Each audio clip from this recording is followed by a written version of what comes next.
غصب کے احکام کا بیان۔ الحمدللہ والصلاة والسلام علی رسول اللہ۔ سوال کیا گیا ہے کسی دوسرے کی ملکیت والی چیز کو غصب کرنے کا حکم کیا ہے، رہنمائی فرما دیں۔ الجواب بعون الوہاب۔ غصب کی لغوی تعریف: کسی چیز کو ظلم اور زیادتی سے لینا۔ فقہا کی اصطلاح میں غصب کی تعریف: کسی کے حق پر زبردستی اور ناحق قبضہ کرنے کو غصب کہا جاتا ہے۔ غصب کے حرام ہونے پر مسلمانوں کا اجماع ہے، اس لیے کہ اللہ رب العزت کا فرمان ہے، اور تم آپس میں اپنے مالوں کو باطل طریقوں سے مت کھاؤ، اور غصب باطل طریقے سے مال کھانے سے بھی بڑا ظلم ہے۔ اور پھر نبی اکرم صلی اللہ علیہ وآلہ وسلم کا فرمان بھی ہے، یقیناً تمہارے خون، تمہارے مال، تمہاری دولت اور تمہاری عزتیں تم پر حرام ہیں۔ اور ایک دوسری حدیث میں نبی علیہ الصلوۃ والسلام فرماتے ہیں، کسی مسلمان کا مال اس کی اجازت اور رضامندی کے بغیر حلال نہیں۔ اور غصب کی ہوئی چیز یا تو جاندار ہوگی یا پھر منتقل ہونے والی چیز، اس لیے کہ نبی علیہ الصلوۃ والسلام کا فرمان ہے،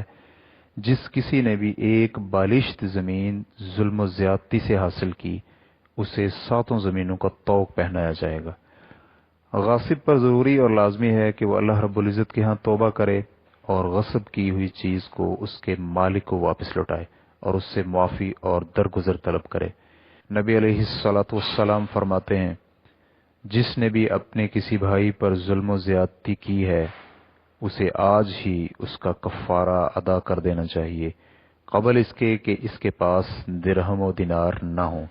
یعنی قیامت کے دن اگر اس کی نیکیاں ہوں گی تو وہ مظلوم کو دے دی جائیں گی، اور اگر نیکیاں نہ ہوئیں تو مظلوم کے گناہ لے کر اس کے اوپر ڈال دیے جائیں گے اور پھر اسے جہنم میں ڈال دیا جائے گا۔ اگر غصب کردہ چیز اس کے پاس موجود ہے تو وہ اسی طرح اس کے مالک تک واپس پہنچا دے، اور اگر ضائع ہو چکی ہے تو اس کا بدلہ دے۔ امام موفق رحمہ اللہ کہتے ہیں، علماء کرام کا اجماع ہے کہ اگر غصب شدہ چیز اپنی حالت میں موجود ہو اور اس میں کوئی تبدیلی نہ ہوئی ہو تو اس کا واپس کرنا واجب ہے، اور اسی طرح غصب شدہ چیز کی زیادتی بھی واپس کرنی لازم ہے، چاہے وہ زیادہ شدہ چیز اس کے ساتھ متصل ہو یا منفصل، اس لیے کہ وہ غصب شدہ چیز کی پیداوار ہے اور وہ بھی اصلی مالک کی ہوگی۔ اور اگر غاصب نے غصب کردہ زمین میں کوئی عمارت تعمیل کر لی یا پھر اس میں کوئی چیز کاشت کر لی تو مالک کے مطالبہ پر اسے اکھیڑنا ضروری ہے۔ نبی علیہ الصلوۃ والسلام فرماتے ہیں، ظالم کے پسینے کا کوئی حق نہیں۔ سنن ترمذی اور امام ترمذی رحمہ اللہ نے اس حدیث کو حسن قرار دیا ہے۔ اور اگر اس چیز کے منہدم کرنے یا اکھیڑنے سے زمین کو نقصان ہو تو غاصب پر اس نقصان کا بھی جرمانہ ہوگا، اور اسی طرح اسے کاشت کے آثار بھی ختم کرنے لازم ہیں تاکہ زمین کے مالک کو زمین صحیح و سالم واپس ہو سکے، اور اسی طرح غاصب کے ذمے غصب کے وقت سے لے کر مالک کو واپس کرنے تک کا کرایہ بھی ادا کرنا ہوگا، یعنی اس کرائے کی مثل ادا کرے گا، اس لیے کہ اس نے زمین کے مالک کو اس مدت میں نفع حاصل کرنے سے ناحق روک رکھا تھا۔ اور اگر کسی نے چیز غصب کر کے روکے رکھی تو اس کی قیمت میں کمی واقع ہو گئی تو صحیح یہ ہے کہ وہ اس نقص کا ذمہ دار ہوگا۔ اور اگر غصب کردہ چیز کسی ایسی چیز میں مل گئی جس میں تمیز کرنا ممکن ہو، مثلا گندم جو میں مل جائے تو غاصب اسے علیحدہ کر کے واپس کرے گا، اور اگر ایسی چیز میں مل جائے جس کی تمیز کرنی مشکل ہو، مثلا گندم گندم میں ہی مل جائے تو غاصب اسی طرح کی گندم اور اتنی غیر ملاوٹ شدہ واپس کرے گا، اور اگر وہ اسی طرح کی چیز میں یا پھر اس سے بھی بہتر اور اچھی قسم میں یا پھر کسی اور جنس میں مل جائے جس کی تمیز کرنا مشکل ہو تو اس ملی ہوئی کو فروخت کر کے دونوں کو ان کے حصوں کے مطابق قیمت ادا کر دی جائے گی، اور اگر اس صورت میں جس کی چیز غصب کی گئی ہو اسے قیمت کم ملے تو غاصب باقی نقصان کا ذمہ دار ہوگا۔ اور اس باب میں یہ قول بھی ذکر کیا گیا ہے، اور غاصب کے ہاتھوں سے جس جس کے پاس بھی غصب کی ہوئی چیز جائے گی وہ سب ضامن ہوں گے۔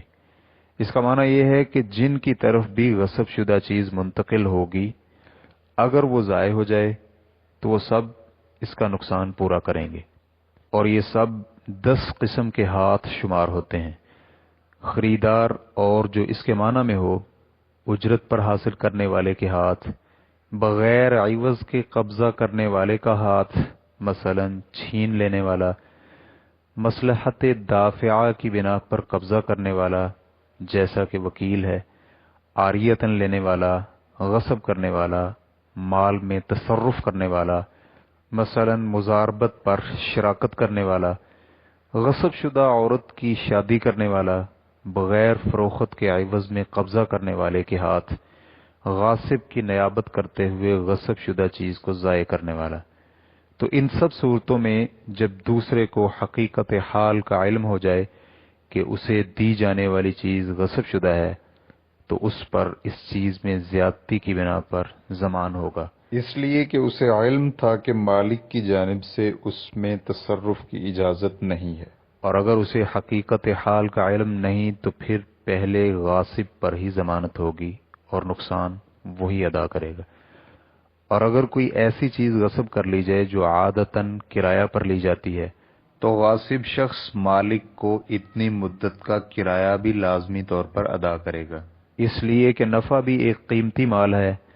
لہذا اصلی چیز کی طرح نفع کی بھی ضمان ہوگی۔ غاصب کے جتنے بھی حکمی تصرفات ہیں وہ سب کے سب باطل ہیں، اس لیے کہ وہ سب مالک کی اجازت کے بغیر ہیں۔ اور اگر کوئی چیز غصب کر لی اور اس کے مالک کا علم نہ رہا اور اسے واپس کرنا بھی ممکن نہ ہو سکا تو وہ حاکم کے سپرد کر دی جائے جو اسے صحیح جگہ پر استعمال کرے گا، اور یا پھر اس کے مالک کی جانب سے صدقہ کر دی جائے، اور اگر اسے صدقہ کیا جائے تو اس کا اجر و ثواب مالک کو ہوگا نہ کہ غاصب کو، اور غاصب اس سے خلاصی حاصل کر لے گا۔ غصب یہی نہیں کہ طاقت کے بل بوتے پر کسی چیز پر قبضہ کر لیا جائے، بلکہ یہ بھی غصب میں شامل ہے کہ کسی باطل طریقے اور جھوٹی اور فاجرہ قسم کے ذریعے سے کسی چیز پر قبضہ کر لیا جائے۔ اللہ رب العزت فرماتے ہیں، اور ایک دوسرے کا مال ناحق اور باطل طریقے سے مت کھایا کرو، اور نہ ہی حاکموں کو رشوت پہنچا کر کسی کا کچھ مال ظلم و ستم سے اپنا کر لیا کرو، حالانکہ تم جانتے ہو۔ سورۃ البقرہ آیت نمبر 188۔ لہذا یہ معاملہ بہت ہی سخت ہے اور حساب و کتاب بھی بہت مشکل ہے، تو فکر کیجئے۔ نبی اکرم صلی اللہ علیہ وآلہ وسلم فرماتے ہیں، جس نے بھی ایک بالشت زمین غصب کی تو اسے 7 زمینوں کا طوق پہنایا جائے گا۔ اور ایک دوسری حدیث میں نبی اکرم صلی اللہ علیہ وآلہ وسلم کا فرمان ہے، میں نے جس کے لیے بھی اس کے بھائی کے حق میں سے فیصلہ کر دیا تو اسے وہ نہیں لینا چاہیے، بلکہ میں تو اس کے لیے آگ کا ایک ٹکڑا کاٹ کر دے رہا ہوں۔ واللہ تعالی اعلم۔